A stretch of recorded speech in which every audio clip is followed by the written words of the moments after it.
I buried my mother on a Tuesday. By Thursday, her estate attorney was sleeping in my bed with my wife, telling me I no longer owned my own home. The question that would haunt me for months: did she ever love me, or was it always about my family's wealth? The key doesn't turn. I stand on my own front porch at 4 p.m, suitcase at my feet, staring at the brass lock like it's a stranger. 3 days. I've been gone 3 days, flew to New Hampshire for Mom's funeral, held her hand as they lowered her into Parker family ground, stood beside the plot where my father's been waiting since I was 12. 3 days of eulogies and casseroles and relatives I haven't seen in years, patting my shoulder, saying things like, "She's at peace now, and at least she's not suffering." The key turns halfway, then stops. I try again. Same thing. The mechanism catches, refuses to give. My hand is shaking. I realize I've been shaking since the funeral, since before that, since the hospital, since those final weeks watching her fade. I haven't slept more than 3 hours a night in a month. Behind me, Mrs. Chen from next door waves from her garden. She's holding pruning shears, her face soft with sympathy. She was at the funeral. Half the neighborhood was. Everyone loved my mother.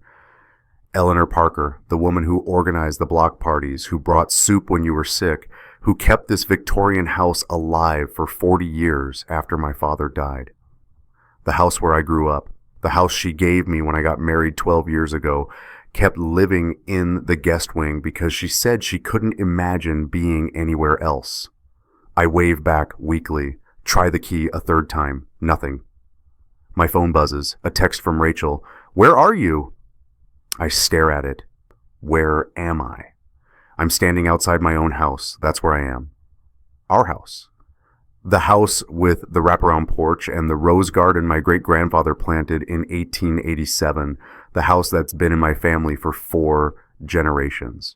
The house where my daughter Sarah learned to walk, where my mother died 3 weeks ago in the same bedroom where she was born. I text back, "Front door, key won't work."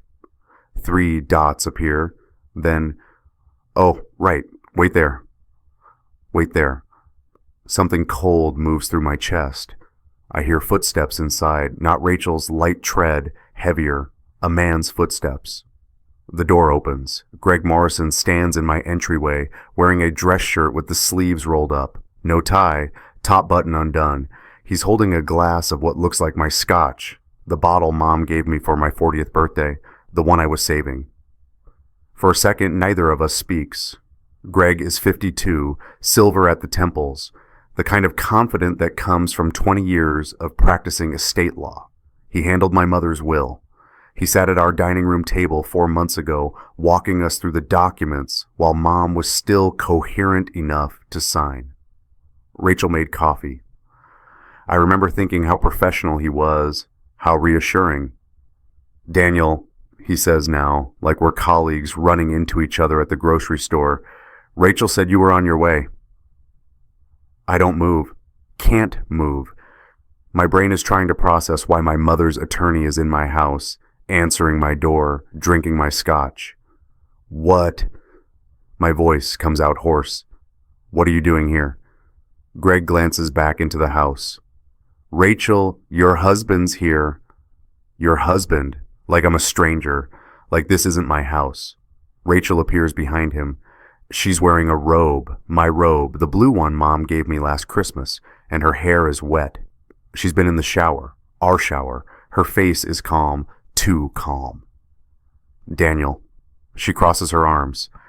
"We need to talk about living arrangements." I feel like I'm underwater. Everything is moving too slow, too fast, too wrong. "Living arrangements?" "Come in." She steps aside. "You're letting the cold air in." I pick up my suitcase, walk into my own house like a guest. The entryway smells different. Greg's cologne, something expensive and sharp. There's a jacket on the coat rack that isn't mine. Leather. Still warm. Rachel closes the door behind me, doesn't look at me. I know the timing is terrible. "The timing?" I turn to face her. "Mom died 3 weeks ago. I buried her Tuesday. What is this?" Greg sets down his glass. Steps closer. Daniel, I think it's best if we all stay calm and handle this like adults. Handle what? My voice is rising now. I can't stop it. Why are you in my house? Why are you... I look at Rachel, really look at her. The robe, the wet hair, the way she's standing slightly behind Greg like he's a shield. Oh God. How long? The words come out broken. Rachel's jaw tightens. Does it matter? How? Long. She glances at Greg. He nods slightly, some unspoken communication I'm not part of. She turns back to me. A year, maybe longer. I don't know, Daniel. It just happened. A year. My mother's been dying for a year. I've been teaching extra sections to pay for her hospice care, driving to Mercy General every night after work, holding her hand while she slept. And Rachel was... You were at the funeral, I say. You stood next to me at the funeral. You held my hand. I did. Her voice is flat. I respected Eleanor. This doesn't change that. Respected. Past tense. Greg clears his throat. Daniel, I think we should discuss the property situation. I've been reviewing the estate documents. You're her attorney. I stare at him. You were her attorney. I was, and now I'm ensuring the estate is handled properly. He picks up a folder from the hall table. My hall table. The thing is, this house, while it was originally your mother's property, and she transferred the deed to you 12 years ago when you married, the fact is, you've been married to Rachel for those 12 years. Under Massachusetts law... This is my house, I interrupt, my family's house. 4 generations of Parkers have lived here. I understand the emotional attachment, Greg says, his voice taking on that patient attorney tone. But legally, property acquired during a marriage or significantly improved during a marriage becomes marital property subject to division. You've put considerable money into this house over the years. New roof, kitchen renovation, the garden restoration. Rachel has a claim. I laugh. Actually laugh. It sounds unhinged even to me. A claim to my family's house, the house my great-grandfather built, the house where my mother just died. We don't want to make this difficult, Rachel says. But Daniel, we need you to understand, Greg and I are together now. We're planning to get married, and I'm not leaving this house. The floor tilts. I reach for the wall to steady myself. We had a prenup, I say. Remember, we signed a prenup. Rachel's expression doesn't change. That old thing? Daniel, that was 12 years ago. It covers premarital assets. This house might have been your mother's once, but you inherited it during our marriage. The prenup doesn't cover inherited property. Greg's checked. Greg nods. I have, thoroughly. I look between them. They've planned this, discussed it, prepared for it. While my mother was dying, while I was sitting vigil, they were here, in this house, in my bed, planning how to take it from me. Where's Sarah? My voice is barely a whisper. Where's my daughter? Upstairs, Rachel says, doing homework. She doesn't need to be part of this conversation. She's 10 years old and her grandmother just died and you're... I can't finish. Can't breathe. Greg moves toward the stairs, casual, like he lives here. I should check on her, actually. She seemed upset earlier. Don't. The word comes out sharp. Don't you go near my daughter. He pauses. Looks at Rachel. She touches his arm. It's fine. I'll check on her in a minute. They're touching. In my house, in front of me. Rachel turns back to me, reaches into the pocket of the robe, my robe, and pulls out a manila envelope. This is from Greg's firm. It's a formal notice. We're giving you 30 days to find alternative housing. I take the envelope. It's heavy, official. Greg's law firm letterhead embossed in gold at the top. Morrison and Associates. I remember being impressed by that letterhead when he came to do Mom's will. 30 days? I repeat. That's generous, Greg says. Legally, we could push for immediate possession, but out of respect for your loss... Get out! I'm shaking again, whole body now. Get out of my house. Daniel, Rachel starts. Get out! Silence. Greg and Rachel exchange another look. He picks up his jacket from the coat rack, slides it on, finishes his scotch, my scotch, and sets the empty glass on the hall table. I'll be back tomorrow, he says to Rachel, not to me, to her. We can go over the rest of the documents then. She nods, walks him to the door. They pause there. He kisses her, actually kisses her, his hand on her cheek, and she lets him, kisses him back. Then he's gone.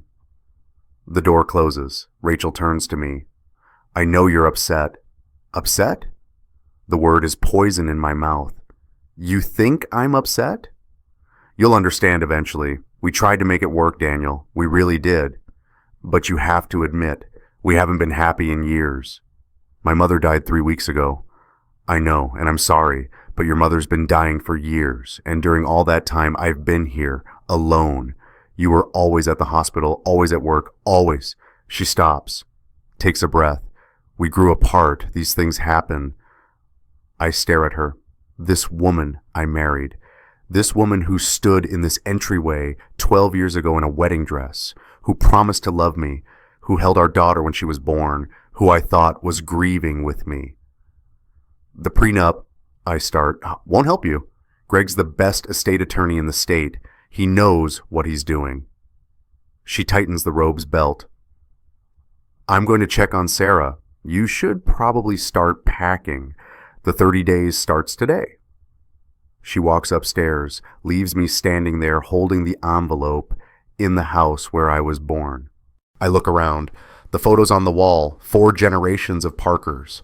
My great-grandfather in front of this house in 1887, overalls and a pipe.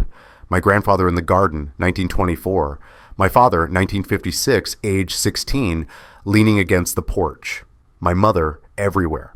Sarah as a baby, Sarah's first day of school, Sarah and Mom planting roses last spring. Rachel's name appears in none of them. The key turned halfway, then stopped. Someone had changed the locks in 48 hours. The upstairs hallway is quiet, too quiet. I take the stairs slowly, every step a memory. Sarah learned to climb these stairs when she was 2, Mom hovering behind her with hands outstretched, never touching, just ready. Let her do it herself, Mom had said. She's stronger than you think. Sarah's door is cracked open. I can hear Rachel's voice inside, low and controlled. I pause outside, hand on the door frame. Just for a few days, sweetie. Dad needs some space right now. Space. Sarah's voice is small. She has her mother's voice when she's scared, gets thin, uncertain. Why does he need space? Grown-up things, you don't need to worry about it. I push the door open. Sarah is sitting on her bed, still in her school uniform, navy jumper, white shirt. There's a blue notebook open on her lap, the spiral-bound one Mom gave her at the funeral. For pressing flowers, Mom had told her 2 weeks before she died during one of the last coherent afternoons. So you can remember the garden when winter comes. Sarah's been carrying it everywhere since. There's a rose pressed between the pages, already turning brown. One of the roses from Mom's casket spray. She looks up when I enter. Her eyes, Mom's eyes, that same slate blue, go wide. Daddy? Hey, sweetheart. I try to smile. It feels like breaking. How was school? She glances at Rachel, back at me. Okay, Mrs. Patterson said I could turn in my book report late. Because of... She doesn't finish, doesn't have to. Rachel stands. Daniel, maybe this isn't the best time. I need to talk to my daughter.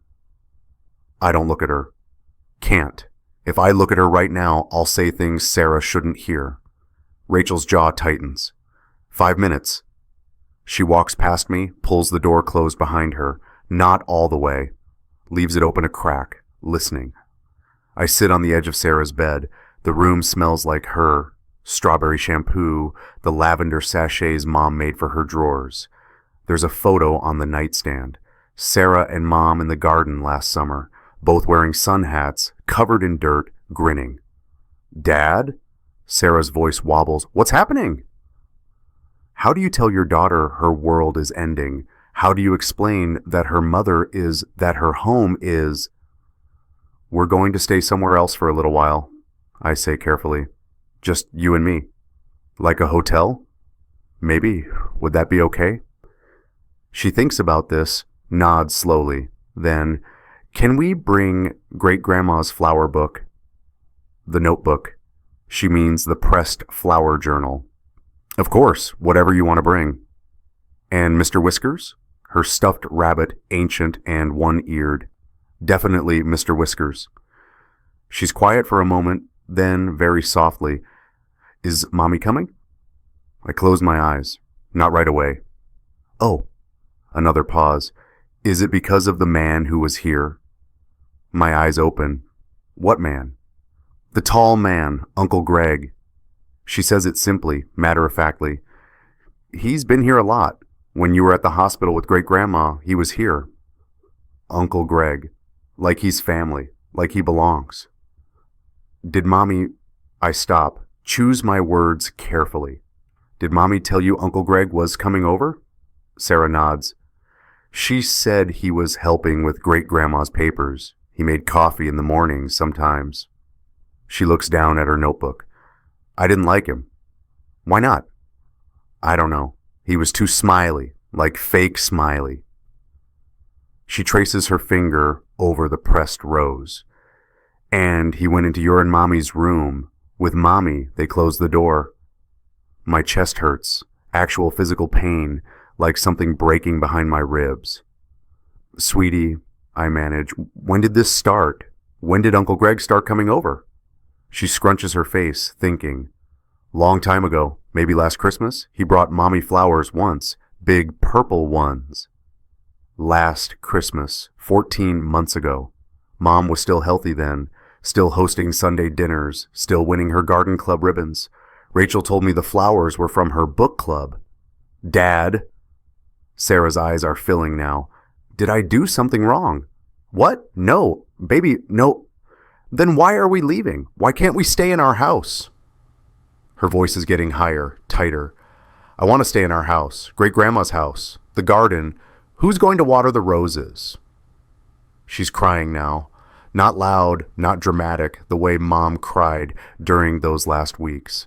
Silent tears that just come and come. I pull her into my arms. She smells like childhood, like innocence, like everything I failed to protect. It's going to be okay, I whisper into her hair. I promise it's going to be okay. But Sarah pulls back, looks at me with those slate blue eyes. Did Great-Grandma know? My breath stops. Know what? Did Great-Grandma know that Mommy doesn't love us anymore? The question hits like a fist. I don't have an answer. Can't speak. Can only hold her while she cries and wonder, did Mom know? Was that why she was so insistent about the will, about Greg handling everything quickly, about those documents she made me sign the day before she died? I'd barely read them, too exhausted, too broken. She'd held my hand, squeezed it, said something I couldn't quite hear. What had she said? From downstairs, Rachel's voice. Daniel, I need to talk to you. Sarah clutches her notebook tighter. Can I bring this to the hotel? Yes, and pack whatever else you need. Your inhaler, your... I stop. Her inhaler. Sarah has asthma, has since she was 6. The attacks are worse when she's stressed, when she's away from the garden. Something about the air here, the roses. Her pediatrician said it was psychosomatic, but Mom always said no, the garden helped. Mom had asthma too, knew what it was like to not be able to breathe. Pack your inhaler, I repeat. And some clothes. We're leaving tonight. She nods, wipes her face with her sleeve. Daddy? Yeah, sweetheart. The garden is going to miss us. Who's going to water Great-Grandma's roses? I think about the roses. 4 generations of Parkers tending them. The original plant from 1887, still alive, grafted and propagated and loved. Mom's pride and joy, her legacy, Rachel's legacy now apparently. I don't know, baby. It's the truth, the only truth I have. I don't know. The Holiday Inn off Route 128 smells like bleach and old carpet. Room 247, 2 double beds, a TV bolted to the dresser, a view of the parking lot. Sarah sits on the bed nearest the window, clutching Mr. Whiskers, her pressed flower notebook open on her lap. It's 8 o'clock. We've been here an hour. I've unpacked our emergency bags, threw clothes in randomly, forgot Sarah's toothbrush, remembered her inhaler at the last second. Rachel didn't stop us from leaving, barely looked up from her phone when we walked out. I'll text you about custody arrangements, she'd said. We'll need to work out a schedule. A schedule for my own daughter in my own house. Sarah's breathing is getting worse. That wheeze I know too well, the one that means her chest is tightening. I find the inhaler in her backpack, shake it, hand it to her. 2 puffs, remember? Slow. She does it mechanically. 1, 2. Holds her breath, counts to 10 in her head. Exhales slowly. The wheeze quiets but doesn't disappear. Better. She nods, doesn't speak. She's been mostly silent since we left, just clutching that notebook like it's the only real thing left in the world. I sit on the other bed, pull out my phone. 17 missed calls. My sister Rebecca has been trying to reach me for hours. I turned the phone to silent after Rachel's bombshell, couldn't handle talking to anyone. But Rebecca needs to know. She's the only family I have left now. I call her back. She answers on the first ring. Danny, Jesus, where have you been? I've been trying. I need a lawyer. My voice sounds hollow, even to me. Silence. Then, what happened? I tell her. All of it. The changed locks, Greg, Rachel, the eviction notice, 30 days, the prenup. She says it doesn't cover inherited property. She says because I inherited during the marriage. Wait, stop. Rebecca's voice is sharp now, the voice she uses in court. She's a family lawyer in Boston, handles divorces and custody cases, good at her job. Mom left you the house 12 years ago when you got married. Right.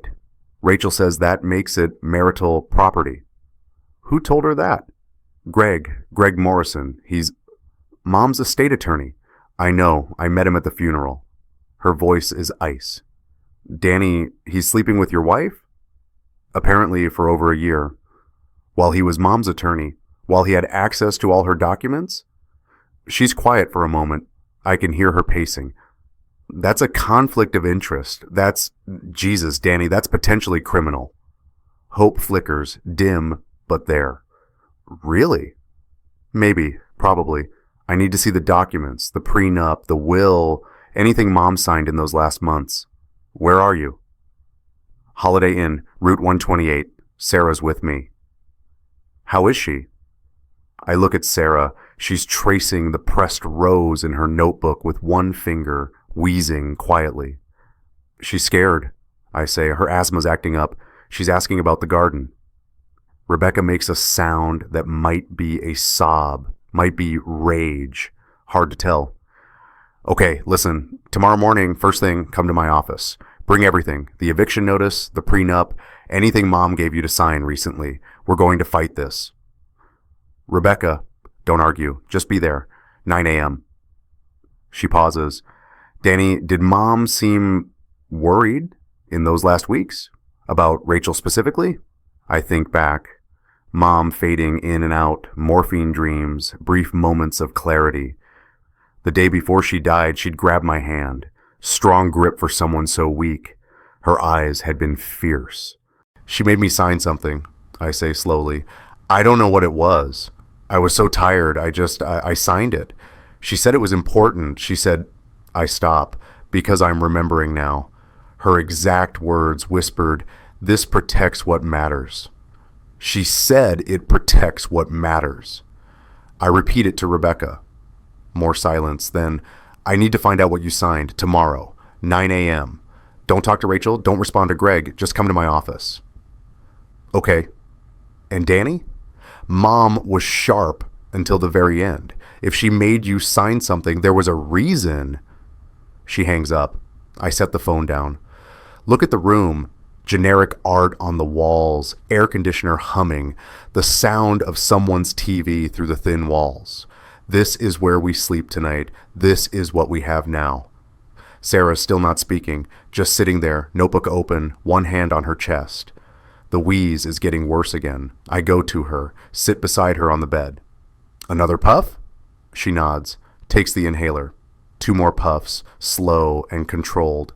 The wheeze eases a fraction. It's the air, she whispers. It's not right here. I know, baby. The garden has better air. Great-grandma said so. She said the roses make it better. She looks up at me, eyes red from crying. Can we go back tomorrow? Just to check on them? Maybe. We'll see. They're going to die if nobody waters them. Sweetheart. They're going to die. Her voice cracks. Everything's going to die. I pull her close again, feel her small body shaking.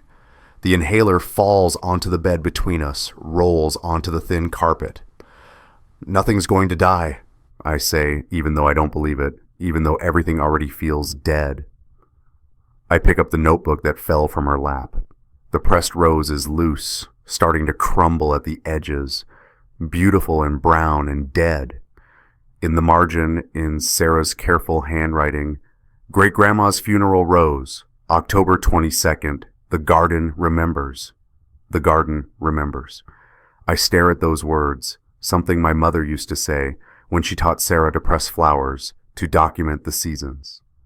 The garden remembers everything, sweetheart, even when we forget, even when winter comes. I look at the deed documents I'd grabbed on the way out, the property records, the lineage. 4 generations of Parkers, 1887, 1924, 1956, 1989, 2015, every Parker since 1887, every name, every date, every transfer of ownership. My great-grandfather Charles, my grandfather William, my father Thomas, my mother Eleanor, me. Rachel's name appears exactly nowhere. The deed listed every Parker since 1887. Rachel's name appeared exactly nowhere.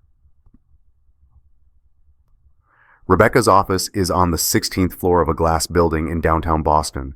Modern, clean, floor-to-ceiling windows overlooking the harbor. Her nameplate on the door reads Rebecca Parker Esca. Same last name as mine. She never married, never changed it. Why would I? She'd said once. Parker is a good name. Strong, trustworthy. It's 9:15. We're late because Sarah couldn't find her other shoe, and the traffic was terrible, and I only got 3 hours of sleep. Sarah sits in Rebecca's waiting room now, pressing flowers into her notebook. The receptionist gave her a daisy from the vase on the desk. Rebecca's office is all business. Law books, framed degrees, photos of her and Mom at various stages of life. She's sitting behind her desk, reading glasses on, the eviction notice spread out in front of her. I've given her everything, the prenup from 12 years ago, Mom's death certificate, the property deed, the hastily packed folder of documents Mom kept in her desk. This is bullshit, Rebecca says finally, not as my sister, as my lawyer. What? She taps the eviction notice. Greg's firm letterhead, yes, but this isn't legally binding, it's intimidation. You can't evict an owner from their own property. She looks up at me over her glasses. The house is in your name, Danny. Has been for 12 years. Rachel has no legal claim just because you're married. But she said she's wrong, or lying, or both. Rebecca pulls out the prenup, flips to page 7, highlighted in yellow. Look, Section 4C, all premarital property, including but not limited to real estate investments and family inheritances, shall remain the separate property of the original owner regardless of improvements made during the marriage. You signed this. She signed this. I lean forward. So the house is yours. Completely. The prenup is clear. She pauses. But there's something weird here. What? Mom transferred the deed to you 12 years ago, yes, when you got married. But look. She pulls out the deed, points to a notation I'd never noticed. There's a filing addendum, dated 3 weeks ago. My stomach drops. 3 weeks? That's 3 days before she died. Rebecca's face is grim. She filed something, an amendment or a codicil or... Danny, do you remember what she made you sign? I think back. The hospice room, late afternoon. Mom's eyes clear for once, no morphine fog. The nurse stepping out. Margaret Whitmore, Mom's friend, coming in with papers. Another nurse I didn't recognize. There were witnesses, I say slowly. Margaret was there, and a nurse, maybe 2 nurses? Rebecca goes very still. Margaret Whitmore? Yeah, she's been Mom's friend since... I know who she is. Rebecca is already picking up her phone. I need to call her. If Mom filed an addendum 3 days before she died and she had witnesses, that's legally binding. That's... She stops, looks at me. Danny, Mom knew. She knew something was wrong. How could she... I don't know, but she protected you. I can feel it. She's dialing now. Margaret? Hi, it's Rebecca Parker. I need to ask you about something. 3 weeks ago, you were at the hospice with my mother. She signed something. Danny was there. Do you remember? A pause. Rebecca's listening, her face shifting from intense focus to something like awe. She what? Another pause. No, he doesn't know. She didn't tell him. Pause. Okay, I need to see it. Today, if possible. Can you come to my office? Pause. 2 o'clock? Perfect. Thank you, Margaret. She hangs up, looks at me. What? I ask. What did she sign? Rebecca's smiling now, actually smiling, fierce and sharp. I don't know yet, but Margaret does, and she's bringing it this afternoon. She leans back in her chair. Danny, did Mom ever say anything to you about Rachel before she got too sick? I think about it. Mom had always been polite to Rachel, always welcoming. But there were moments, small things I dismissed at the time. The way Mom watched Rachel at family dinners, quiet and assessing. The way she'd ask me carefully if I was happy, if we were happy. She asked me once, I say slowly, about 2 years ago, if I thought Rachel married me for love. What did you say? I said of course she did. Why would I think otherwise? I look at my hands. Mom just nodded, didn't say anything else. Rebecca is quiet for a moment, then... Mom was always watching, always protecting, even when we didn't know it. The intercom buzzes. The receptionist. Rebecca, there's a Margaret Whitmore here. She says she doesn't have an appointment, but it's urgent? Rebecca and I look at each other. She wasn't supposed to be here until 2. Rebecca says. Send her in, I say. The door opens. Margaret Whitmore is 73 years old, silver-haired, wearing a cardigan despite the warm October day. She's carrying a manila envelope, cream-colored, thick. She sees me. Her eyes fill immediately. Daniel, she says. Oh, honey, I'm so sorry. Margaret, I start. She crosses to me, takes both my hands in hers. Her grip is strong, warm. Your mother made me promise, she says, made me swear I wouldn't give this to you until you were ready, until you needed it. She hands me the envelope. It's heavy. There's something written on the front in Mom's handwriting, shaky but legible. For Daniel, when he's ready to see. She knew, Margaret says quietly. She knew for a long time, but she couldn't stop you from loving Rachel, couldn't protect you from the pain, only from the loss. My hands are shaking. What is this? Open it, Rebecca says. Danny, open it. I break the seal. It's wax, pressed with something. I look closer. The Parker family crest, a rose garden, Mom's signet ring, inside 2 pages handwritten, and underneath another document, official, notarized. I start reading Mom's letter. The first line destroys me. My dearest Daniel, I'm sorry I couldn't protect you from the pain, only from the loss. Margaret's voice is soft. Your mother knew, Daniel. She knew for years. The letter explains everything. Rebecca looks up from the document beneath the letter. Her face has gone pale, then red, then something like triumph. Danny, she says, voice shaking, Mom didn't just know. She planned. She She holds up the document. This is a prenuptial addendum, signed 3 days before she died, witnessed by Margaret Whitmore and 2 nurses, notarized at the hospital. What does it do? Rebecca's grinning now, wolf sharp. It makes your inheritance untouchable. Any property you inherit from the Parker family estate, including but not limited to the Victorian residence, stays yours. Completely, irrevocably, no matter what. I stare at her. But the prenup? Covered premarital property. This addendum covers inherited property received during marriage. Mom closed the loophole. She looks at Margaret. You witnessed this? Margaret nods. Eleanor called me the night before, said she needed to protect Daniel, that there was something wrong with Rachel, had been for years. She'd done research, found things. She looks at me. Your mother loved you so much, Daniel, enough to let you make your own mistakes, but not enough to let you lose everything. I look down at Mom's letter. Keep reading. The words blur and sharpen, blur and sharpen. I hired a private investigator in 2012 before your wedding. I'm sorry. I know you'll hate that I didn't trust your judgment, but something felt wrong about Rachel from the beginning. The way she asked about the estate before she asked about your work. The way she researched property values.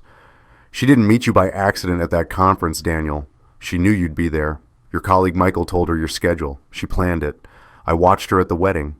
In her eyes, I saw a calculation, not love. I'm so sorry, my darling boy, but I couldn't stop you. Love makes us blind. I know that better than anyone. Your father and I, the letter goes on, details, dates, evidence Mom collected. Rachel's Google searches before they met. Her questions about the Parker estate at their first dinner. The way she pushed for marriage quickly, insisted on living in the house, wanted access to everything. Mom had known for years, 12 years, and said nothing, just watched. Documented, protected.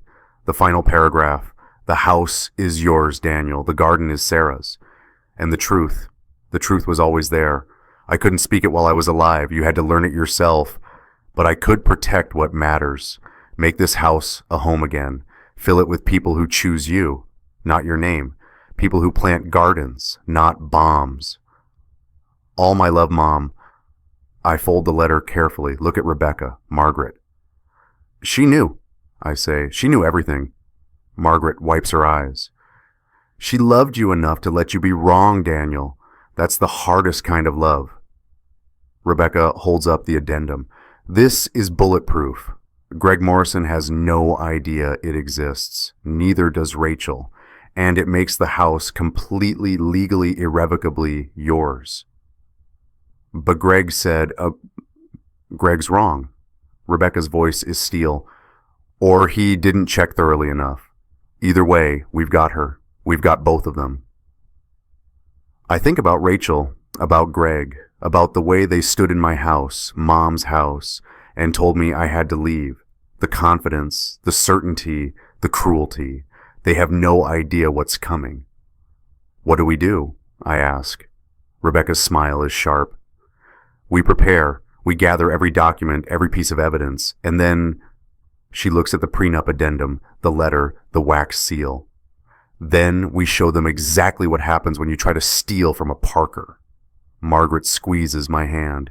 Your mother always said the garden remembers everything, even when we forget. The garden remembers. 4 generations, one truth. And now I know what Mom was protecting. Not just a house, not just property, family, truth, home. I look at Rebecca. When do we start? Right now.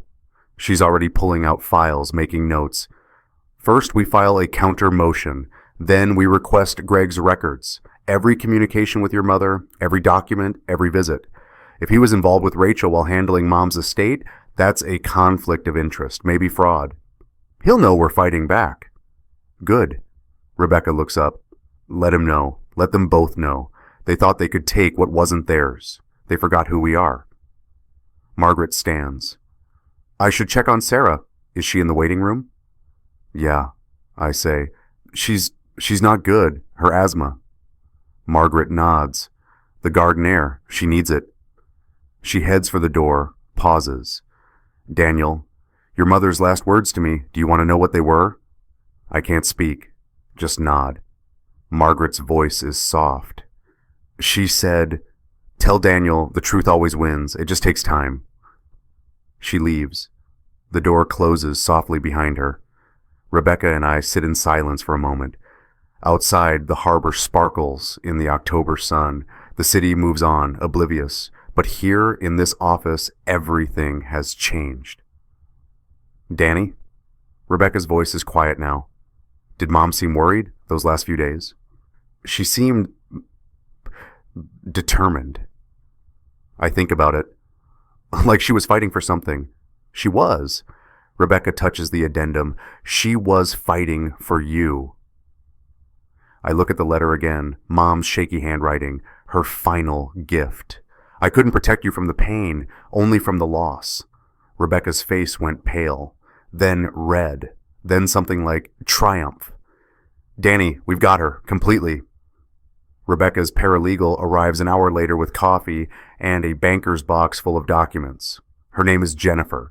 Efficient, sharp-eyed, been with Rebecca's firm for 6 years. She spreads everything across the conference table, the original prenup, Mom's will, property records, hospital admission forms, visitor logs. I pulled everything from Mercy General, Jennifer says. Eleanor Parker was admitted to palliative care on September 28th, died October 19th. That's 21 days. She taps a spreadsheet. Gregory Morrison visited her exactly once, October 4th. Stayed 17 minutes, never alone. Hospital policy requires a witness present for any attorney-client meetings in palliative care. Rebecca leans forward. So when could he have gotten her to sign anything? He couldn't have. Jennifer pulls out another document. Here's the thing. Every document Eleanor signed in hospice is logged. Date, time, witnesses, notary. It's all tracked for legal protection.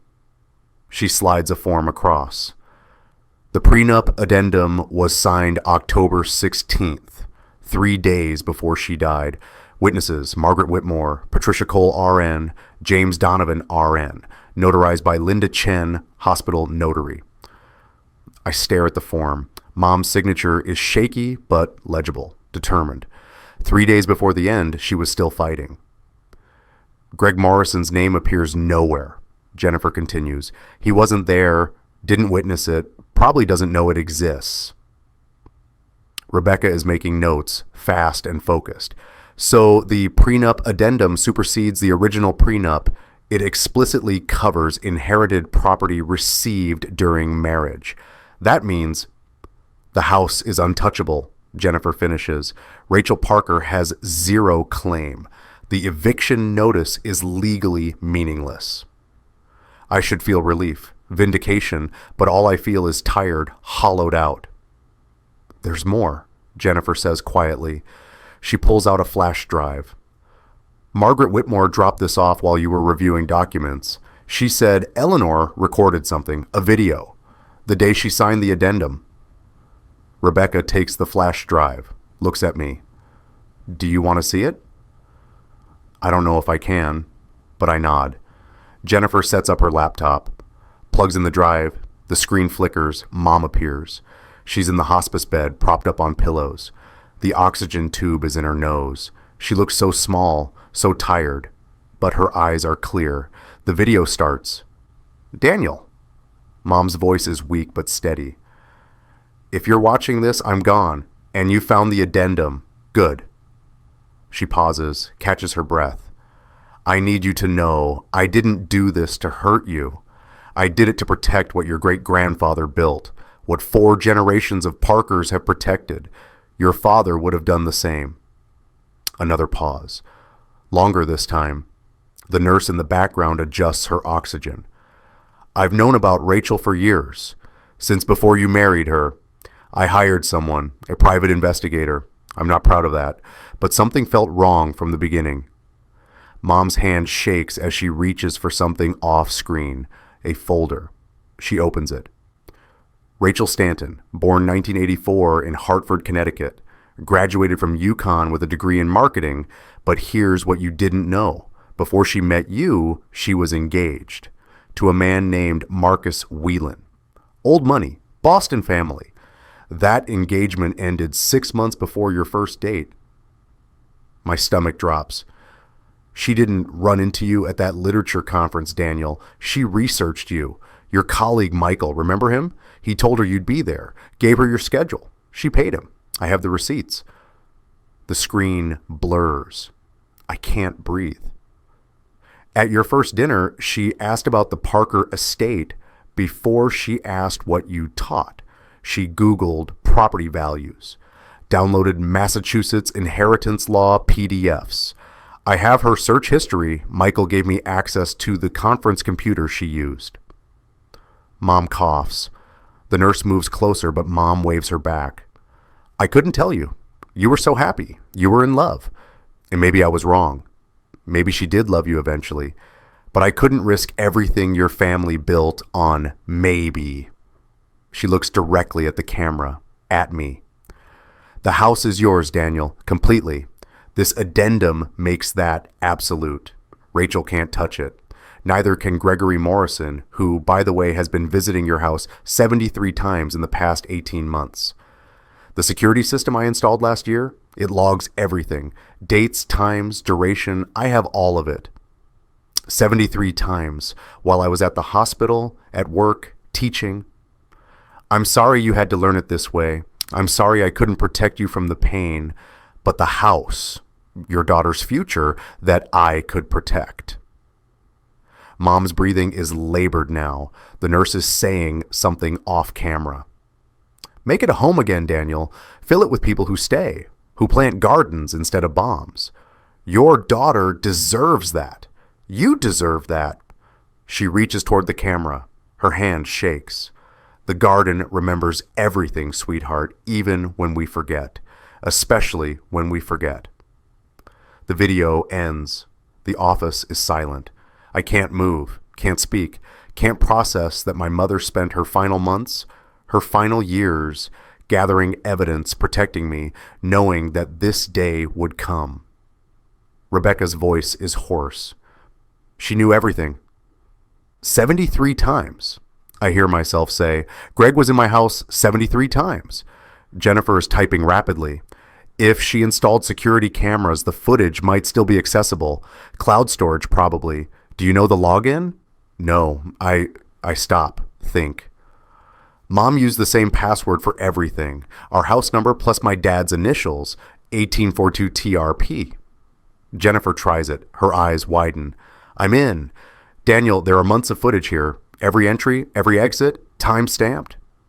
Rebecca leans over her shoulder. Can you isolate Gregory Morrison's visits? Already on it. Jennifer's fingers fly across the keyboard. Okay, first appearance, March 14th of last year, 2:15 p.m. He stays for 47 minutes. She clicks to another file. April 3rd, 3 hours, May 12th, 4 hours. Click, click, click. They're all during weekday afternoons, when Daniel would be at the university. My university schedule. Rachel knew it by heart. Greg knew it too, apparently. Can we see the footage? Rebecca asks. Jennifer hesitates, looks at me. Daniel, are you sure you want... Show me. She pulls up a video file, March 14th, last year. The camera is positioned in the entryway, angled toward the living room. The front door opens. Rachel enters. She's laughing, looking over her shoulder. Greg follows. He's carrying flowers, wine. He kisses her right there in the entryway, casual and familiar, like he's done it 100 times. They disappear toward the stairs. Jennifer fast forwards. 2 hours later, they reappear. Rachel is straightening her shirt. Greg is checking his watch. They kiss goodbye. He leaves. She locks the door behind him and checks her phone, checks the time. I was teaching my American Lit seminar, wouldn't be home for another 2 hours. There are dozens of these, Jennifer says quietly. I can compile them, create a timeline. This is evidence of adultery. And if he was accessing the house while handling Eleanor's estate, while involved in her legal affairs, That's a conflict of interest, Rebecca finishes. Breach of fiduciary duty, possibly fraud. I stand up, walk to the window. Downtown Boston sprawls below, oblivious. My entire marriage was a lie. My entire life was a performance, and my mother knew, watched it happen, documented every betrayal. Daniel, Rebecca's beside me now. I know this is... She was right. My voice doesn't sound like mine. Mom was right. About everything. Yeah. And I didn't believe her. That question she asked, "Do you think Rachel married you for love?" I got defensive, told her she was being paranoid. You were in love. You're allowed to be blind. Mom wasn't. I turned to face her. Mom saw it from day one, and My voice cracks. I let that woman into our house, around our daughter, around Mom, while she was dying. And the whole time, Rebecca grabs my shoulders. Stop! You didn't know. You couldn't have known. And Mom didn't tell you because she knew you'd have to see it yourself. That's love, Danny. Painful, patient, protective love.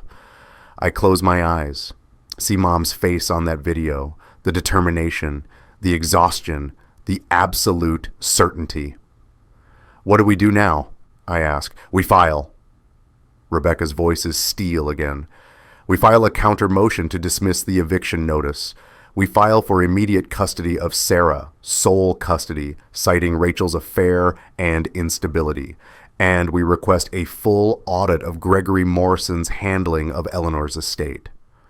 Will that work? It'll do more than work. It'll destroy them. She walks back to the table, starts organizing documents. Jennifer, I need a motion drafted by end of day. Danny, I need you to make a list. Every detail you remember about Greg's involvement with your mother's estate. Every meeting, every document, every conversation. Rebecca, if we do this, if we really go after them, it's going to get ugly. She looks up, Mom's eyes. The same slate blue, the same fierce protection. They came into your home, into your mother's house, while she was dying. They planned this, Danny. They executed it. They thought you'd be too broken, too grief-stricken to fight back. I am too broken. No. She walks over, takes my face in both hands. You're a Parker. We don't break. We bend. We wait. We remember. And then she smiles, sharp and cold. We win. The call from Rachel's lawyer comes 3 days later. I'm in the hotel room with Sarah when my phone rings. Unknown number. I almost don't answer, but something makes me pick up. Mr. Parker, this is Stephen Walsh. I represent Rachel Parker in the matter of your marital dissolution. Rachel's lawyer. Already. That was fast. What do you want? My voice is flat. My client would like to arrange a custody schedule for Sarah. We'd like to propose alternating weeks with exchanges happening at the house. No. Silence on the other end. I'm sorry? No alternating weeks. No exchanges at the house. That's my house. And my daughter stays with me. Mr. Parker, that's not... We're prepared to be reasonable, but you can't simply refuse custody arrangements. The court will side with me when they see the evidence of your client's adultery with my mother's attorney during my mother's terminal illness while he had access to her estate documents. More silence. Then, I'm not sure what you're implying. Gregory Morrison, your client's affair partner.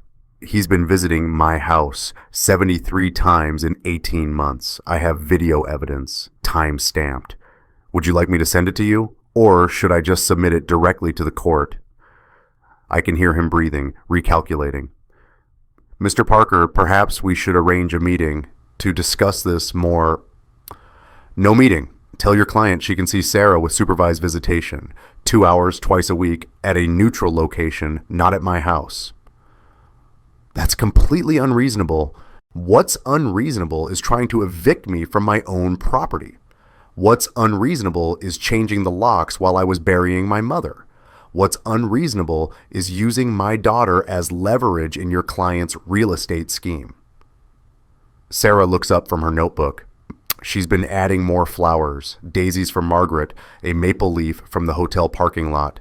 Her inhaler is on the nightstand. She's needed it 4 times today. I have to go, I say. Have your client contact my attorney, Rebecca Parker. She'll provide all the documentation you need. I hang up. Sarah's watching me. Was that Mommy's lawyer? Yeah, sweetheart. What did he want? How do you explain custody battles to a 10-year-old? How do you tell her that her mother is fighting for access to her like she's property to be divided? He wanted to talk about when you see Mommy. Oh. She goes back to her flowers, carefully presses a daisy between pages. I don't want to see Mommy. Sarah, I don't. Her voice is small but certain. She didn't water the roses. She said they were just plants. She said great-grandma wasted her time on them. My heart breaks a little more. When did she say that? Last week, when you were at the hospital overnight. I asked if we could water them together, and she said... Sarah's voice wobbles. She said great-grandma wasted her whole life on that stupid garden, and that I was being dramatic about the asthma. She said I was faking it to get attention. I pull her close. You're not faking anything, and Mom, great-grandma, she didn't waste anything. That garden is her legacy, your legacy. I know. Sarah wipes her eyes with her sleeve. That's why I'm pressing all these flowers, so I can remember. Like great-grandma taught me, the garden remembers even when we can't go there. The garden remembers. My phone buzzes. A text from Rebecca. Rachel's lawyer just called me. You handled that perfectly. He's scared. Good. Another text. Emergency hearing set for Monday. Family court, Judge Foster. We're asking for temporary sole custody and restraining order to keep Greg away from Sarah. Be ready, Monday, 4 days away. I text back, what do I need to do? Rebecca, bring Sarah. Bring the flower journal. Bring yourself. We're going to tell the truth. All of it.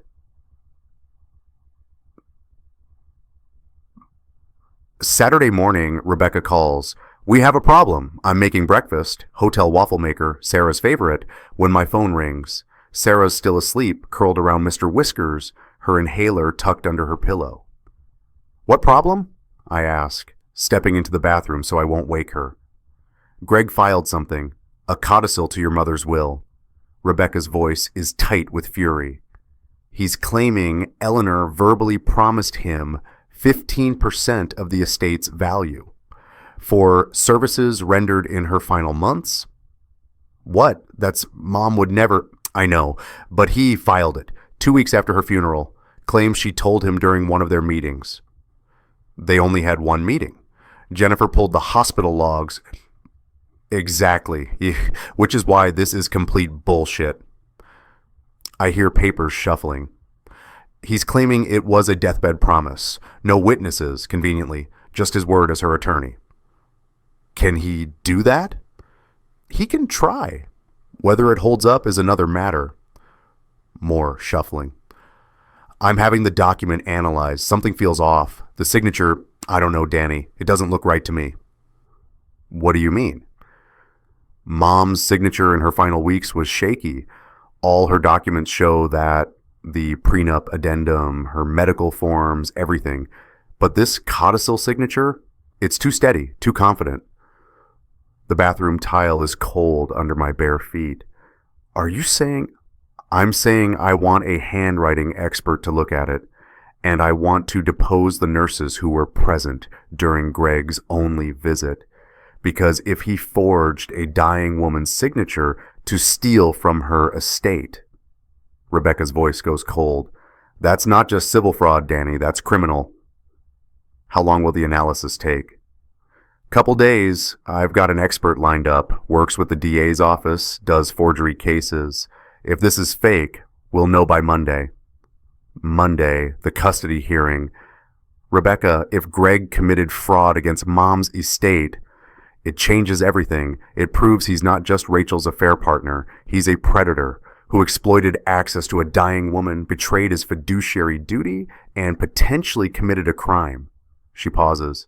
Danny, this could get him disbarred, criminally charged, destroyed. Good, I think, but don't say it. What do? I ask instead. Nothing. Stay quiet. Let me handle this. Her voice softens slightly. How's Sarah? I look through the bathroom door. Sarah's still asleep, her small chest rising and falling, the inhaler unused for now. She's okay, Mrs. the Garden, Mrs. Mom. I know, just a few more days. Monday we go to court. Tuesday, the handwriting analysis should be done. By Wednesday, Rebecca stops. By Wednesday, we'll have them. The handwriting expert is a woman named Dr. Patricia Keene, 50-something, glasses, 23 years, analyzing forgery cases for the Massachusetts DA. She arrives at Rebecca's office Sunday evening with a briefcase full of documents. I've reviewed everything, she says, spreading documents across the conference table. Eleanor Parker's authenticated signatures from the past year, the codicil in question, and the comparison samples. Here's what I found. She pulls out the codicil Greg filed, Mom's supposed signature at the bottom. This is inconsistent with Eleanor Parker's known signature in 17 distinct points. Dr. Keene points to various elements. The pressure points are wrong, too heavy in the wrong places. The letter formations don't match her established patterns. The terminal strokes on the R and K are completely different from authenticated samples. Rebecca leans forward. So it's forged? In my professional opinion, yes. This is not Eleanor Parker's signature. Dr. Keene pulls out another document, the Prenup addendum. Mom's real signature, shaky and determined. Compare. You can see the tremor in her authentic signature from this period. Palliative care, medication, physical weakness. But the codicil signature shows none of that. It's too controlled. Could someone have steadied her hand? I ask. Helped her sign? Possible. But look at this. Dr. Keene points to a specific spot. The way the P is formed in the codicil? Eleanor Parker never formed her P that way, not in 40 years of documented signatures. People don't suddenly change their foundational letter formation, especially when dying. Rebecca is making notes. Can you testify to this? Yes, and I've prepared a full report. Dr. Keene slides a bound document across. 17 points of deviation. Any one of these would raise questions. 17 together? That's conclusive. Conclusive enough for the Bar Association? Rebecca asks. Dr. Keene smiles. More than enough.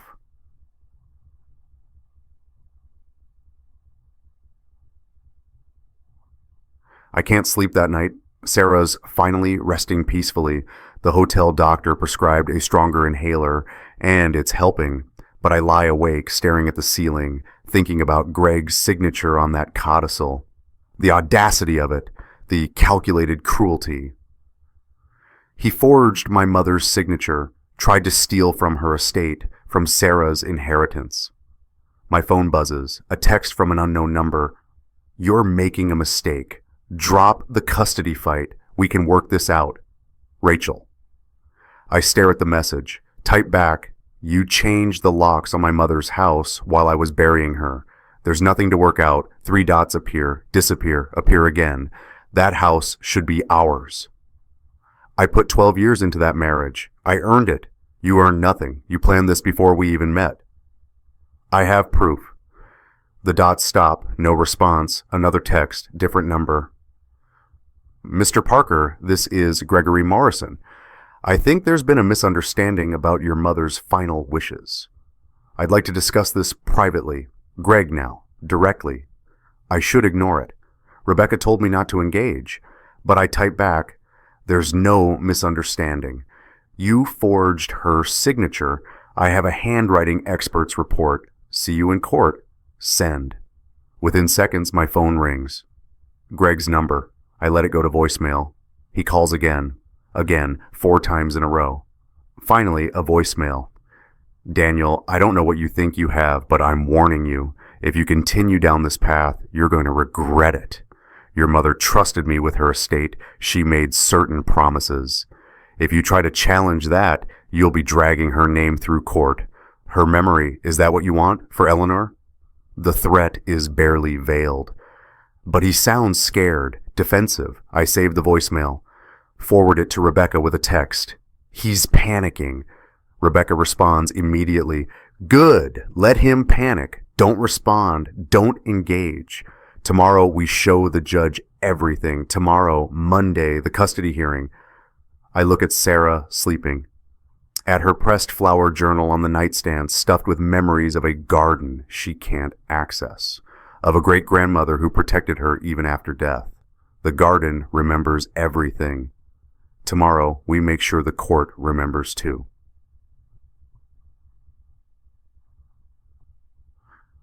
Judge Marianne Foster's courtroom is small, wood-paneled, smelling faintly of lemon polish. Family court, where marriages end and custody battles play out and children become pawns. Sarah sits beside me, wearing her school uniform. Rebecca thought it would help, show stability, routine. Sarah's clutching her flower journal, thumb marking a page.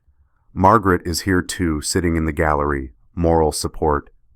Rachel enters with her lawyer, Stephen Walsh. She's dressed conservatively, gray suit, minimal makeup, playing the role of concerned mother. She glances at Sarah, tries to smile. Sarah looks away.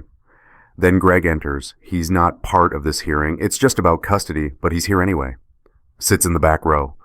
Rachel turns, gives him a small nod. He nods back. The audacity. Judge Foster enters. She's 60-something, short silver hair, no-nonsense expression.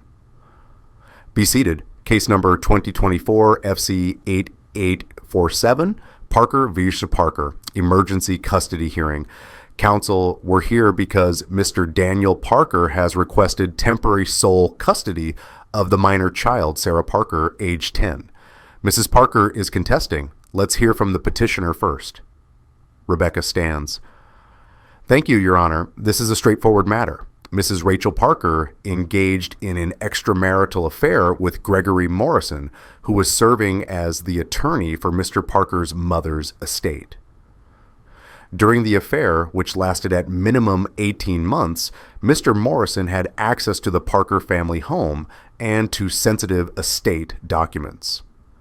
3 days after Mrs. Eleanor Parker's funeral, Mrs. Rachel Parker changed the locks on the marital home, barring Mr. Daniel Parker, the legal owner of the property, from entering. She then attempted to evict him, falsely claiming the property was marital. This caused severe emotional distress to the minor child, Sarah, who has been displaced from her home and whose asthma has worsened significantly due to the stress and environmental change. Judge Foster is making notes. That's quite a list of allegations. Evidence? Rebecca begins laying out documents. The prenup, the property deed, the prenup addendum, mom's video testimony, the security footage of Greg's visits. Stephen Walsh objects repeatedly, irrelevant to custody, prejudicial, not properly authenticated, but Judge Foster overrules most of them. The affair is relevant to parental fitness, she says. The property dispute is relevant to family stability. I'll allow it. Rebecca plays a clip of the security footage, Greg entering the house, Rachel greeting him, the kiss, the stares. Sarah looks down at her notebook. Her shoulders are tight. Your Honor, Rebecca continues, this footage shows 73 separate visits by Mr. Morrison to the Parker home during Mrs. Parker's affair, all during hours when Mr. Daniel Parker was at work, all while Mrs. Parker's mother-in-law was dying of cancer. This demonstrates a pattern of deception, manipulation, and prioritization of her affair over her family's needs. Your Honor, Stephen Walsh is standing now. Mrs. Parker's personal life is her own business. It doesn't affect her ability to parent. It does when it causes the child harm. Rebecca pulls out another document. This is a letter from Dr. Harrison, Sarah's pediatrician. He documents a significant worsening of Sarah's asthma symptoms since the displacement from the family home. Sarah has been hospitalized once and has required increased medication. Dr. Harrison notes that Sarah's asthma has historically been better in the home environment, specifically in proximity to the garden, and that the current instability is medically concerning. Judge Foster looks at Sarah. Young lady, would you like to speak? Sarah looks at me. I nod. She stands slowly, still holding her journal. Yes, ma'am. Come up here, please. Sarah walks to the witness stand. She looks so small up there. The bailiff helps her adjust the microphone. Judge Foster's voice is gentle. Sarah, I know this is hard. I just want to ask you a few questions, okay? You're not in trouble. Just tell the truth. Okay. Do you want to live with your mom or your dad right now? Sarah doesn't hesitate. My dad. Can you tell me why? Sarah opens her journal. I've been pressing flowers, like great-grandma taught me. She said the garden remembers everything, even when we can't be there. She shows the judge a page. Roses, daisies, a maple leaf. Great-grandma died 3 weeks ago, and I miss her, and I miss the garden. But Mommy said, Sarah's voice gets smaller. Mommy said the garden was a waste of time. That great-grandma wasted her life on it, and that I was faking my asthma for attention. Judge Foster's expression doesn't change, but something shifts in her eyes. When did she say that, Sarah? Last week, I asked if we could water the roses together, and she said no. She said they were just plants. Sarah looks at Rachel. But they're not just plants, they're family. 4 generations of family. Rachel is shaking her head, mouthing, That's not what I said. But Judge Foster holds up a hand. Sarah, do you feel safe with your mother? I don't know. Sarah closes the journal. I feel like she's angry all the time now. Since great-grandma died, like she's angry we're sad. And how do you feel with your dad? Safe. He lets me be sad. He lets me remember. She touches the journal. The garden misses us. Dad says we'll go back when it's ours again, when the truth comes out. Judge Foster looks at Rachel, at me, at the documents spread across Rebecca's table. I'm going to hear from Mrs. Parker now, she says. Sarah, you can step down. Sarah comes back to me, sits close, presses into my side. I put my arm around her. Stephen Walsh calls Rachel to the stand. She testifies for 20 minutes, claims the affair started recently, that Greg was just a friend until after Mom died, that she never said those things to Sarah, that she's a devoted mother. I love my daughter, Rachel says, dabbing her eyes with tissue. I would never hurt her. Daniel is twisting everything because he's angry about the relationship. But Sarah needs her mother. Every little girl needs her mother. Rebecca cross-examines. Mrs. Parker, you testified the affair started recently. Is 18 months recent? We were friends for a long time. It only became romantic. I have 73 instances of Gregory Morrison entering your home during your marriage. Are those all friendship visits? Rachel falters. We were close, yes. You changed the locks on the property 3 days after your mother-in-law's funeral, correct? Yes, for security reasons.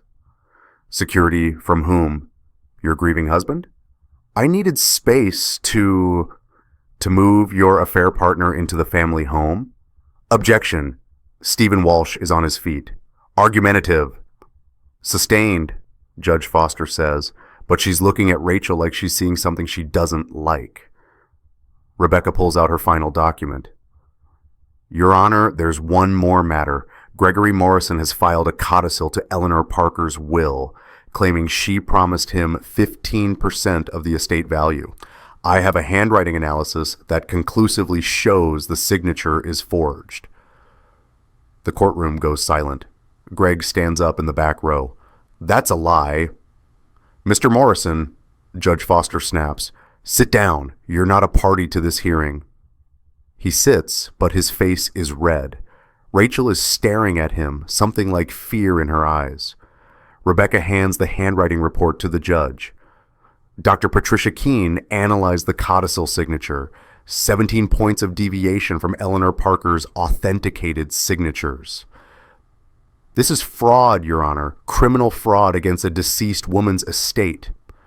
And Mr. Morrison had motive to fund his new life with Mrs. Parker, to help her fight for property she has no legal claim to. Stephen Walsh looks like he's been hit. Your Honor, I wasn't aware of any forgery allegations. Neither was I. Judge Foster is reading the report. Her expression is stone. Mrs. Parker, did you know about this codicil? Rachel's eyes dart to Greg. Greg mentioned that Eleanor had... Answer the question, yes or no. I knew he was owed something. Eleanor promised. You knew.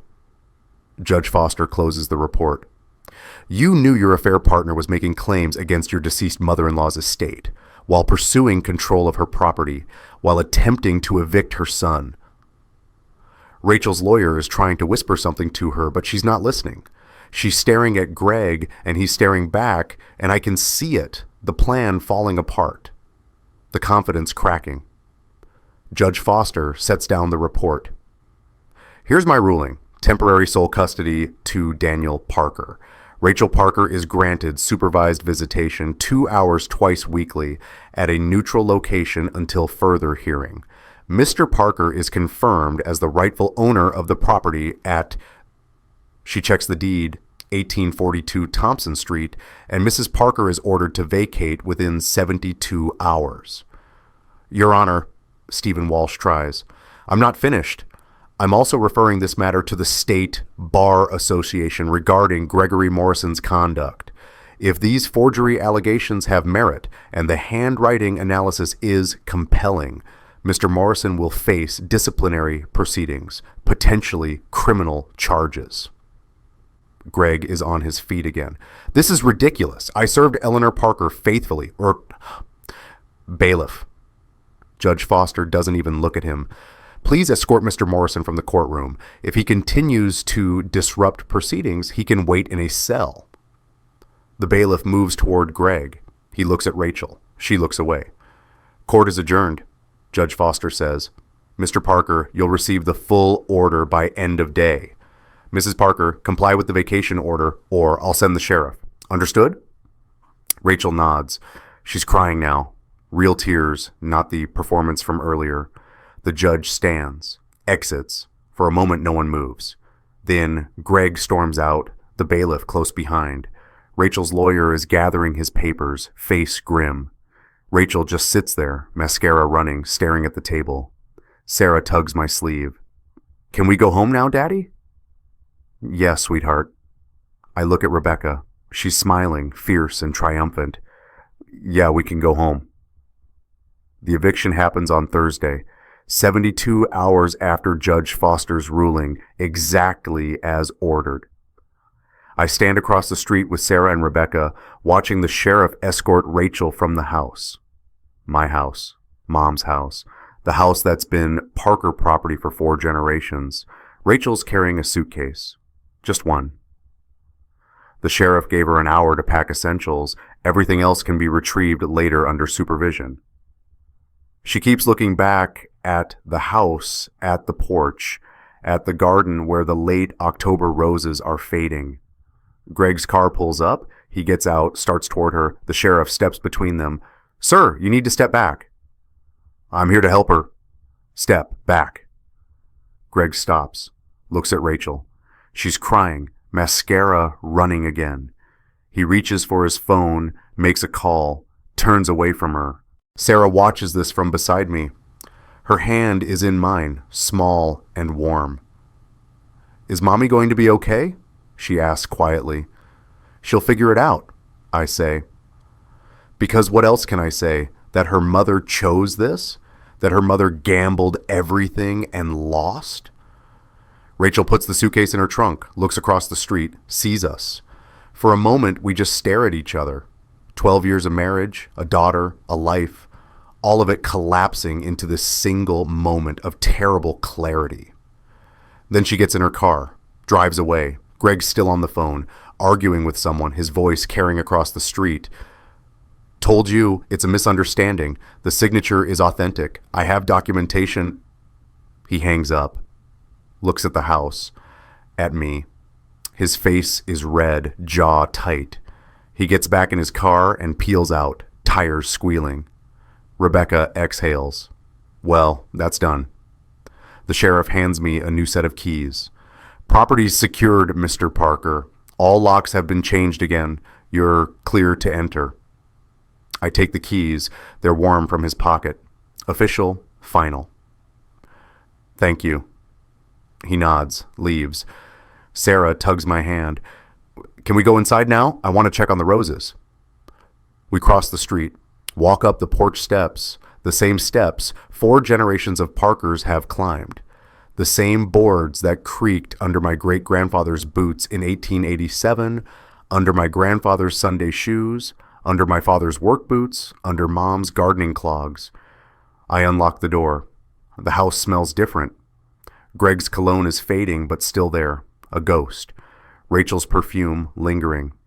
But underneath, wood polish, old books, the faint scent of roses from the garden. Home. Sarah drops my hand and runs straight through to the back door. I hear it open, hear her feet on the patio stones. When I follow, she's kneeling in the rose bed, touching the petals of the oldest plant, the 1887 original, grafted and tended for 137 years. They're okay, she breathes. Daddy, they're okay. I kneel beside her. The roses are tired, end of season, but alive, resilient. Parker roses. Of course they are, I say. They're survivors. Sarah opens her pressed flower journal, carefully removes a rose from inside, the one from Mom's funeral, brown and fragile. She tucks it into the soil at the base of the old plant. What are you doing? Giving it back, she says simply. Great-grandma said the garden remembers, so I'm making sure it remembers her. I watch my daughter press the dead rose into the earth, this small ceremony of memory and return, and something in my chest that's been tight for weeks finally loosens. We're home. The State Bar Association hearing is set for 2 weeks later, November 15th. Rebecca calls me the night before. It's not a criminal trial, she explains. This is just disciplinary. But if they find he violated ethical rules, conflict of interest, fraud, breach of fiduciary duty, he'll be disbarred. And then the DA can pursue criminal charges. Will they? The DA? Probably. Elder fraud is taken seriously. Forging a dying woman's signature to steal from her estate? Rebecca's voice is hard. Yeah, they'll prosecute. Do I need to be there? No, it's a closed hearing, bar committee only, but I'll be there as a witness. So will Margaret, Dr. Keene, the nurses. We're going to bury him, Danny. I should feel satisfaction, vindication, but all I feel is tired. Rebecca, what happens to Rachel if Greg goes to prison? Silence, then why do you care? I don't. Not really, but Sarah asks about her, and I don't know what to say. Say the truth, that her mother made choices, bad choices, and choices have consequences. Rebecca sighs. Rachel's living in a studio apartment in Waltham, working at her sister's real estate office answering phones. Greg's not returning her calls. She asked about getting back some of her things from the house, jewelry, photos. I told her to submit a written request. Has she seen Sarah? Twice. Supervised visits at the family center. Sarah's therapist says they're tense. Rachel keeps trying to explain herself. Sarah just wants to talk about the garden. Of course she does. The hearing's at 10 a.m., Rebecca continues. Should be done by afternoon. I'll call you after. Okay. Danny, we're going to win. You know that, right? I know. But winning feels hollow when everything's already lost. Rebecca calls at 3:47 p.m. the next day. It's done. I'm in the garden with Sarah, teaching her how to prepare the roses for winter, mulch, pruning, protection from frost. Generational knowledge passed down. I step away. What happened? Total disbarment. License revoked, effective immediately. The committee spent 4 hours reviewing evidence. Dr. Keene's testimony was devastating. The nurses confirmed Greg was never alone with your mother. The timeline makes forgery the only explanation. Rebecca sounds exhausted. triumphant, but exhausted. He tried to defend himself, said Eleanor made verbal promises that the signature was authenticated by a different expert, but he couldn't produce that expert, couldn't explain the 17 deviation points, just kept saying we were misunderstanding his relationship with a beloved client. Did he mention Rachel? Once. Said his personal life had no bearing on his professional conduct. The committee chair basically laughed, pointed out he was literally living in his deceased client's house with his deceased client's daughter-in-law while filing fraudulent claims against the estate. Professional conduct wasn't an option at that point. I look back at Sarah. She's carefully wrapping burlap around the youngest rose bush, tongue between her teeth in concentration. Mom taught her that. What now? I ask. Now the DA decides whether to file criminal charges. Elder fraud, forgery, breach of fiduciary duty. Could be 3 to 5 years if convicted. She pauses. Also, the bar is recommending Greg's law firm be audited every estate case he's handled in the past 5 years. If there are other victims, there probably are. Yeah, probably. We're quiet for a moment. Then Rebecca says softly, Danny, the committee chair, asked me to convey something. She said, your mother protected not just her son, but every future client. This man won't hurt anyone else. My throat tightens. Mom, still protecting people, even after death. The local paper's running a story tomorrow, Rebecca adds. Estate attorney disbarred for fraud. Greg's name, photo, everything. Small town like this, it'll be front page. Social death. On top of professional death. What about Rachel? What about her? Will this affect her? Rebecca's quiet. Then, Danny, she was complicit. She knew about the codicil. She benefited from it, or tried to. She moved Greg into the house while the estate was still being settled. Yeah, it affects her. Everyone will know she was part of it. She didn't forge the signature. No, but she knew. She chose to know. That's bad enough. I suppose it is. The newspaper article runs on Thursday. I don't read it. Rebecca does, then summarizes. Front page, headline, local attorney disbarred in estate fraud case.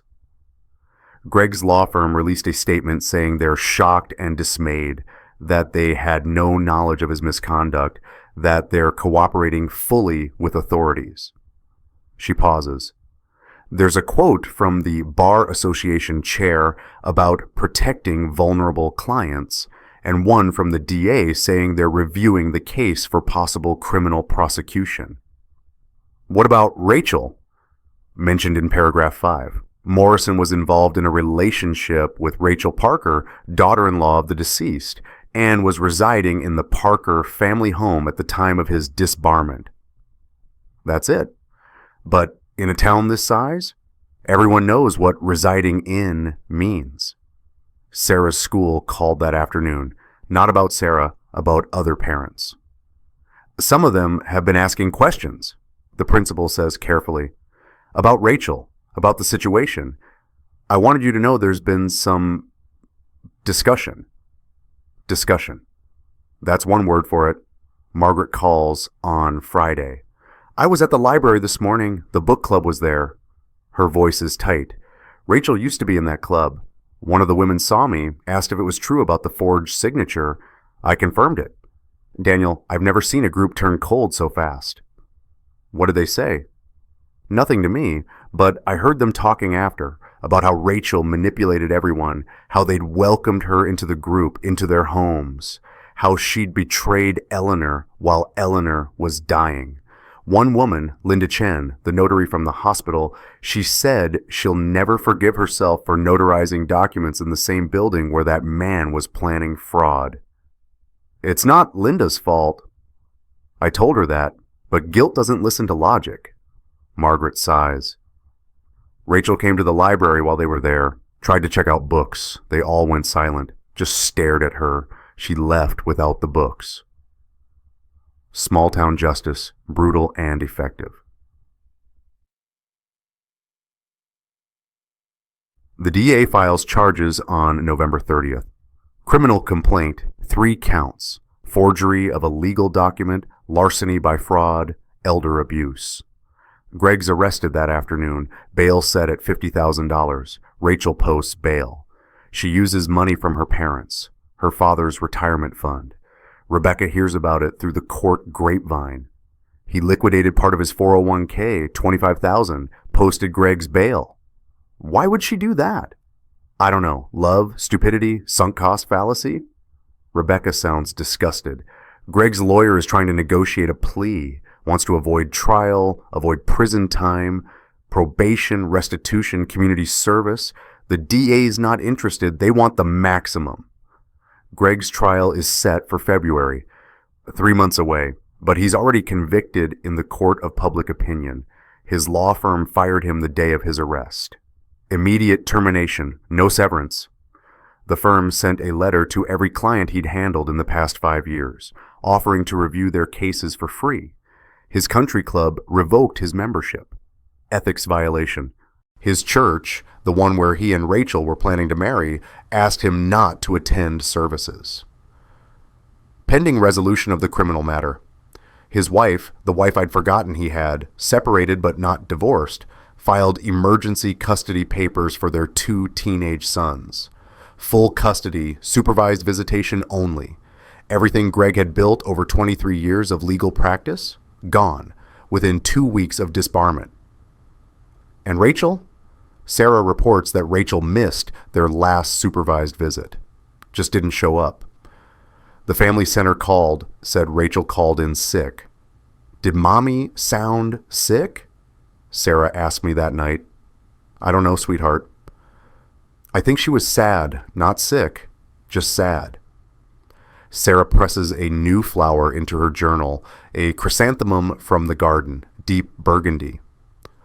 Ms. Chen at the family center said sometimes grown-ups need space when they're sad.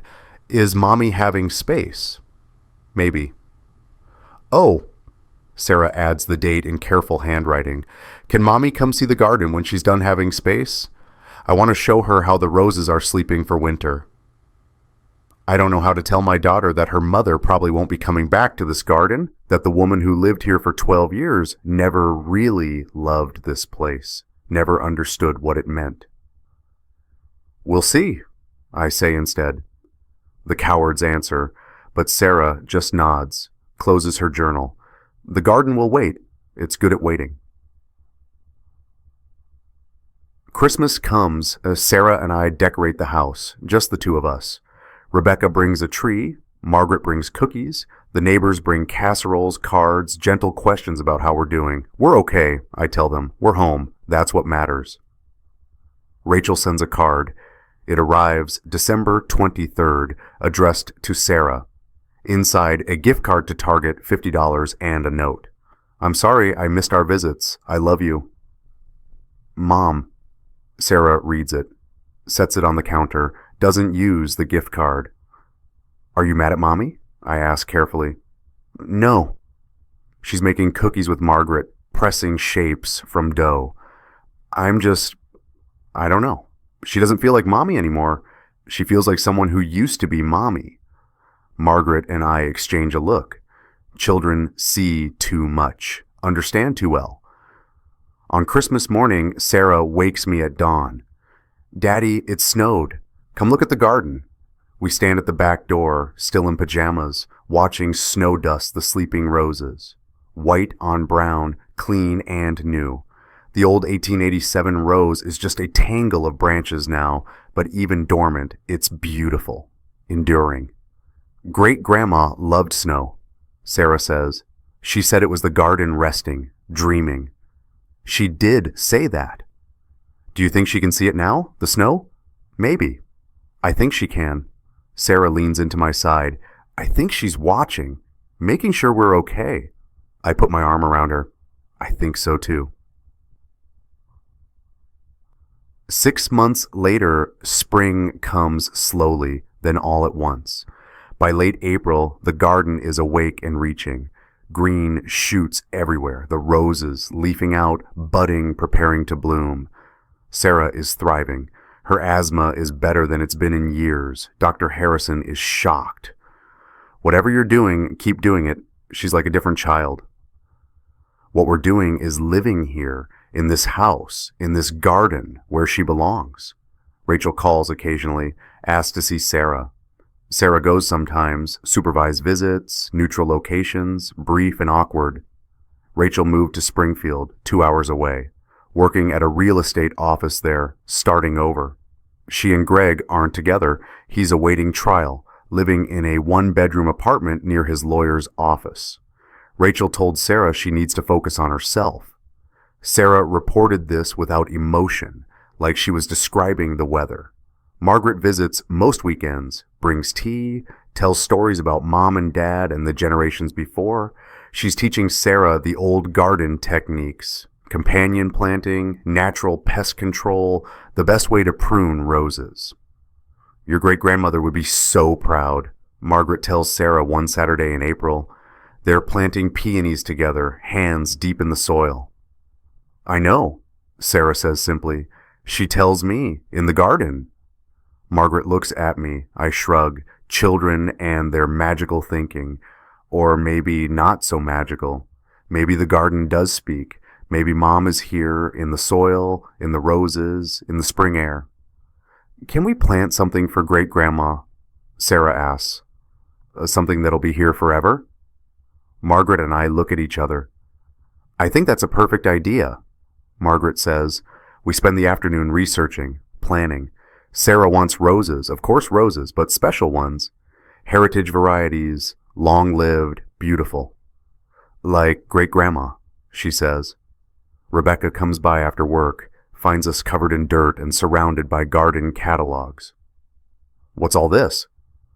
We're planting a memory, Sarah explains, for Great-Grandma, so the garden never forgets.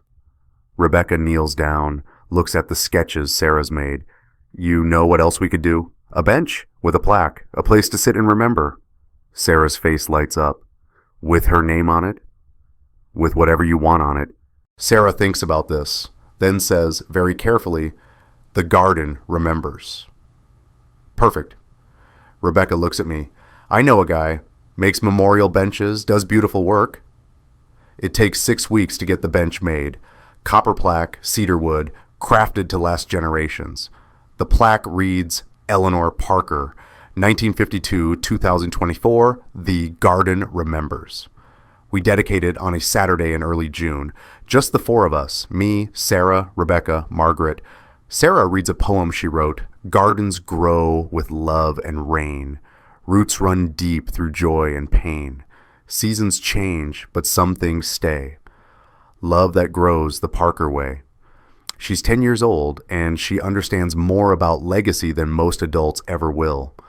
We place the bench under the old oak tree facing the rose garden. The 887 original is blooming now, deep red, fragrant, perfect. 4 generations old and still producing beauty. Margaret brings pressed flowers from her collection, ones Mom gave her over the years. We frame them, hang them on the bench's back post, a chronicle of seasons, of friendship, of time. Your mother loved this garden more than anything, Margaret tells Sarah, except you and your father. You two she loved more. I know. Sarah touches the plaque gently. That's why she protected us, even when she couldn't stay. We sit together on the bench, watch the garden grow, the roses swaying in the breeze. The peonies Sarah and Margaret planted blooming pink and white. New life everywhere. Rebecca? Sarah asks. Are you going to get married? Rebecca laughs. Probably not, sweetie. Why? Because then you'd be stuck with us forever, as family. Sarah, I'm stuck with you forever anyway. We're Parkers. We don't leave. Even when things are hard? Especially when things are hard. Rebecca pulls Sarah close. That's what family means, real family, the kind that chooses to stay.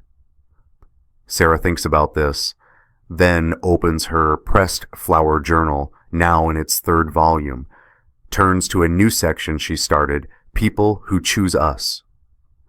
There are entries for me, for Rebecca, for Margaret, for Dr. Harrison, her pediatrician, for her teacher, For the neighbors who brought casseroles. Rachel's name doesn't appear. Maybe someday it will. Maybe Sarah will choose to forgive, to rebuild something new, or maybe not. That's Sarah's decision when she's ready to make it. For now, we're here, in this garden, in this home, 4 generations of history beneath our feet, and however many more generations stretching ahead. The garden remembers everything, Mom used to say, even when we forget, even when winter comes. But spring always follows winter, always has, always will. Sarah is adding a new flower to her journal, a rose from the 1887 original, deep red, perfect. She presses it carefully between pages, adds the date, writes, Great-Grandma's rose.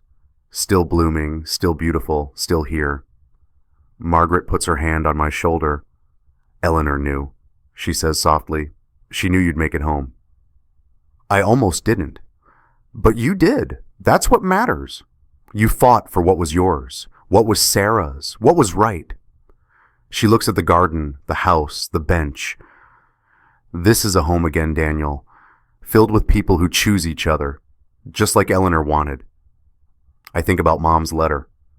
Make this house a home again, filled with people who choose you, not your name. Mission accomplished, Mom.